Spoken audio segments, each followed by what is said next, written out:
morning, everybody. Back again with another video.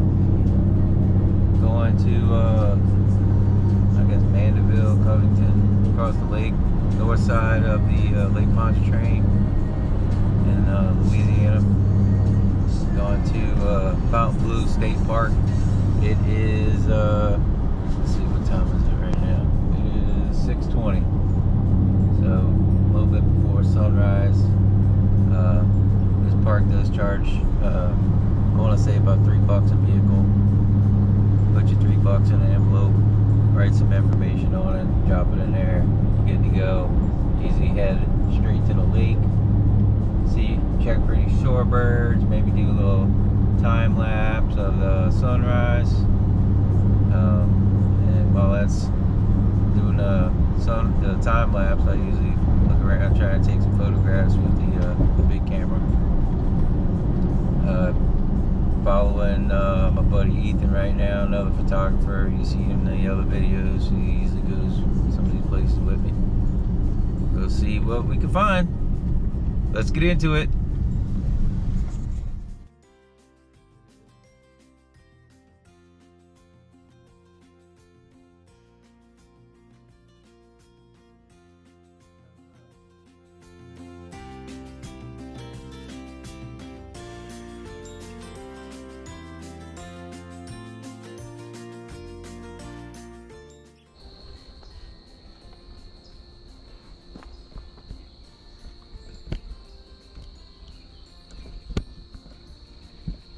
Oh look, a woodpecker. Oh.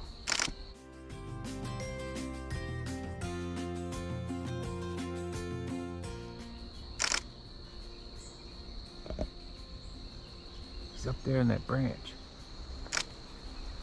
But you only have one snake that does that, and that's the coral snake. And in this part of Louisiana, you're not gonna find a coral snake unless you're looking for it, because the eastern coral snake has not been recorded in Louisiana since the 60s, and I doubt it's even still out here. But if you go out to West Louisiana, you can find the Texas coral snake, and again, you have to pretty much looking for it to find one, and then even further to be actually messing with it, handling it to even get bit. Oh, gotcha. So they're pretty docile. Yeah, they're not like a copperhead or copperhead where you're gonna step on it and then it bites you. They're rather small. The only way they're gonna be able to bite you if you're anywhere on your hand. If you got pants on, it's not gonna be able to bite through your pants. If you got like open-toed shoes on, like sandals, it could bite your toe. But so You been bit?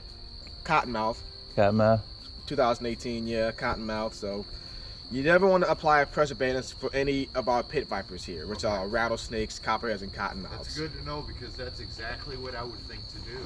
The best thing you can do is to get yourself somewhere where you can be picked up by an ambulance. Okay. And you should try to keep your blood pressure low. It's a bit counterintuitive if you're out here. If you get bit by a venomous snake, you want to get yourself to safety as fast as possible. But then again, the faster you move, the faster the venom's going to go through your bloodstream. Yeah, so you want to move slow. You don't want to run out of here. You just want to walk. Yeah. Okay. Yeah. When I got bit by a cottonmouth, I was in the middle of nowhere, miles up a creek in the middle of the woods. So I didn't have any other choice but to run out of there, or else I would have probably collapsed, and no one would ever found me. Yeah, that ain't no good either. You know. Yeah. That's crazy. Yeah, and you know what? Being birders, we're always looking up, you know. I mean, I know, and I'm real bad about that too. Like looking up, and then we're like, we never really look down like we should. Yeah, you know? It definitely pays to, whenever you're in venomous snake country, always watch your step. But at the very least, if you're gonna be looking up, have some good foot protection on. Typically, I wear boots coming out here. My boots got wet yesterday, so I'm in shoes. Yeah. Okay. But typically, I usually have boots on too, but they were hurting my feet after Grand Isle, so I say I give them a break. I got like the rubber, they're like lacrosse style boots that come up to here, and they're supposed to be they have snake guards or whatever, but wearing those with shorts and a bit overkill for this area. Like I just have like a pair of steel toe cowboy boots that I just wear walking it whenever I'm in venomous snake country. Like if we walk into like high grass area, Yeah. especially when we have rattlesnakes, Yeah. the rattlesnake chaps would definitely come in handy. But they usually let you know when you're getting close and they don't want you around, don't they? Not the ones around here. No. No, not around. They don't got them here. But if you go across the lake to New Orleans East, they got them there. Oh, okay. The canebrake rattlesnakes are actually pretty. They're pretty timid.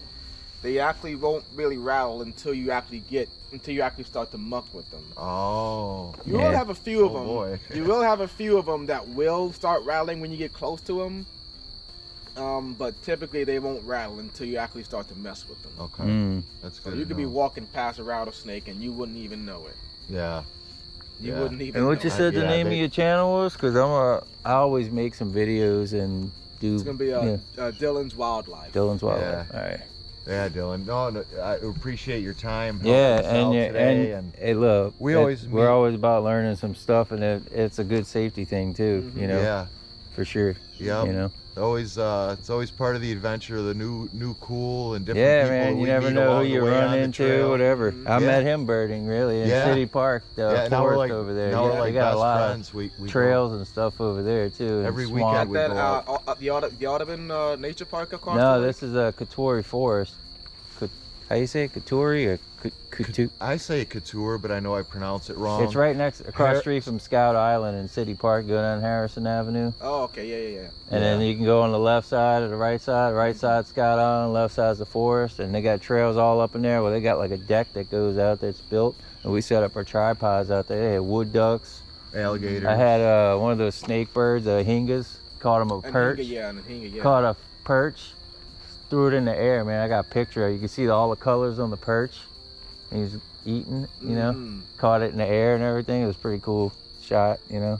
Yeah, it's another good spot. You might see some stuff. A lot of woods out there too, so you know. Might see some cool snakes, you know. But, Good stuff. I know. Yeah, even back if. to it. All right, man. It was nice meeting y'all. Pleasure. Good talking to you, Dylan. Take care. Thank you. Y'all have a good one. You too, buddy.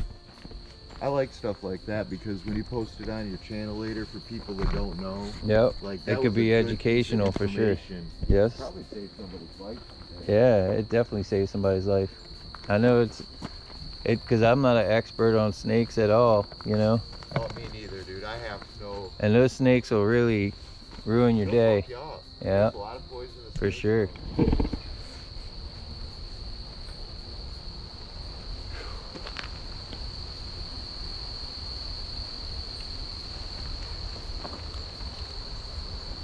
Ethan got the new 600 millimeter bazooka. 600 millimeter, baby. Yeah. The cover on that thing looks like a sewer drain lid. I can take this one off, but like I'm glad I didn't. I really don't need this one. Yeah. That one would probably be enough for today because there isn't a great deal of sun and we're in the woods anyways. But Yeah. people say if you don't have the second one on and you're, you know, photographing in an area where the sun might come down in an angle, that your images will get pretty washed out. But from the people that I spoke to online and whatnot that have owned a number of different models, these type of lenses over the years have said they usually don't run that second hood just to save on weight because these lenses are heavy. Well, it's like a little more protection too if it ever goes to want to hit the ground or something. That's what I thought. It does have the rubber ring like protection that's another reason thing on why it. I always make sure I got my hood on, you know. Yeah. I see like a duck box or something back there too. I've noticed quite a few different. It might be a bird bluebird boxes. box, probably. On the other side out there is where that alligator trail, alligator boardwalk that was closed is, so that open area up through there, which is probably similar to some of the other places that you and I have been. So I'm glad we're doing this trail today. Yeah, it's a different spot. Yeah, I see like some kind of. I'm not sure if you can see it on the camera. Here's some, I think they call those webworms. I could be wrong. But I had some in the trees by my house and I cut one of them open. They had worms, those little fuzzy white worms everywhere. Pretty crazy looking. Oh yeah, look, here's some webworms. And you can see them in action.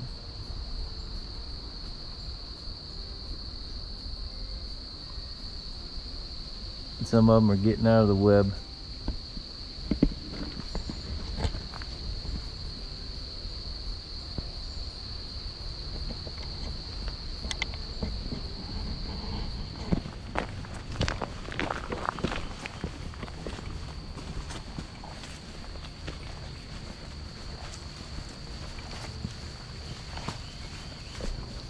Get some camera angles.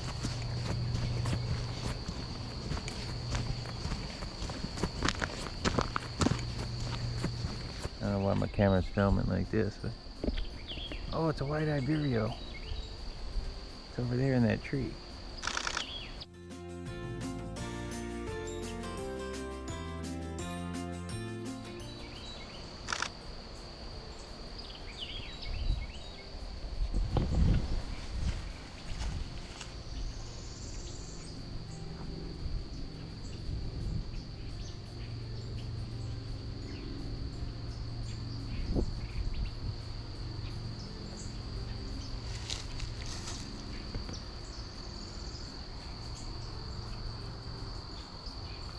Hooded warbler and cardinal.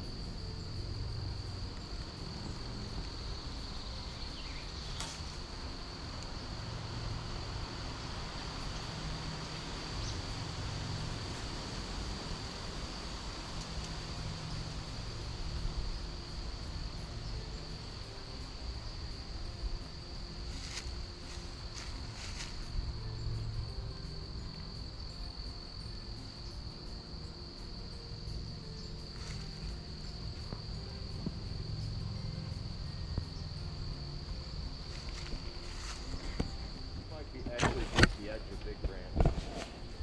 Oh, really? Yeah, because I think Fontainebleau ends where Big Branch starts. And that's big marshland out there. Oh, okay.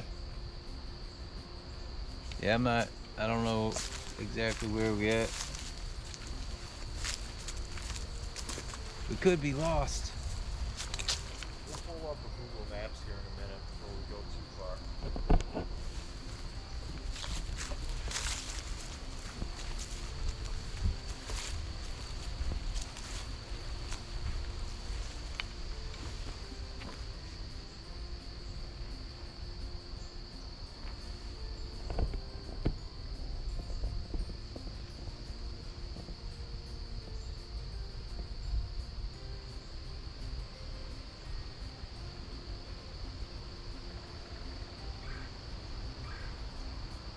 Here's a woodpecker.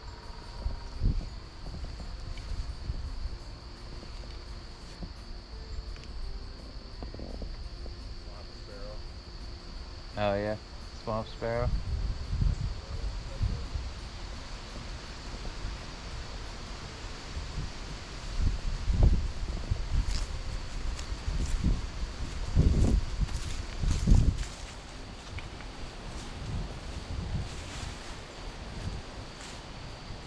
Is that a levee over there? That's a levee right there, huh? I think that's swampland and the lake. Oh, is it? It's flat land? It just looked like a big high levee from here, but Oh, maybe it is. I can't see that good. yeah, me neither. I'm sure you can see better than I can. Maybe it's the lake over there, buddy.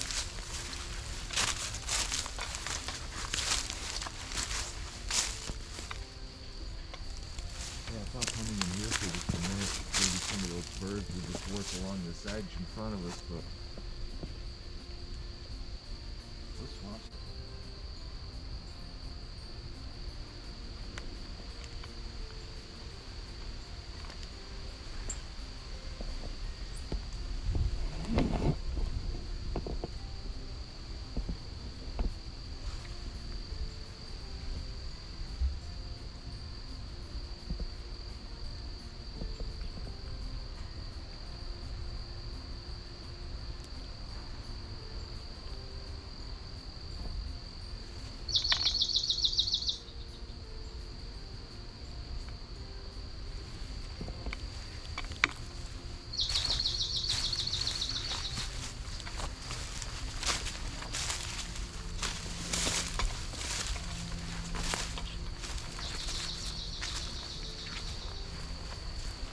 Let's see if we can find that hooded warbler that was out here.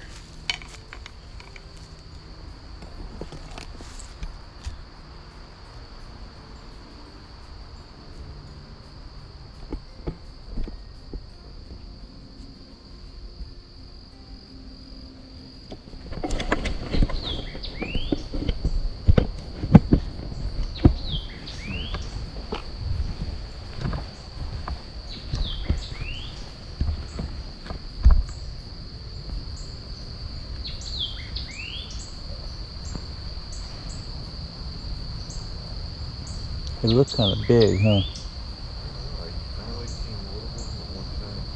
It was dark color.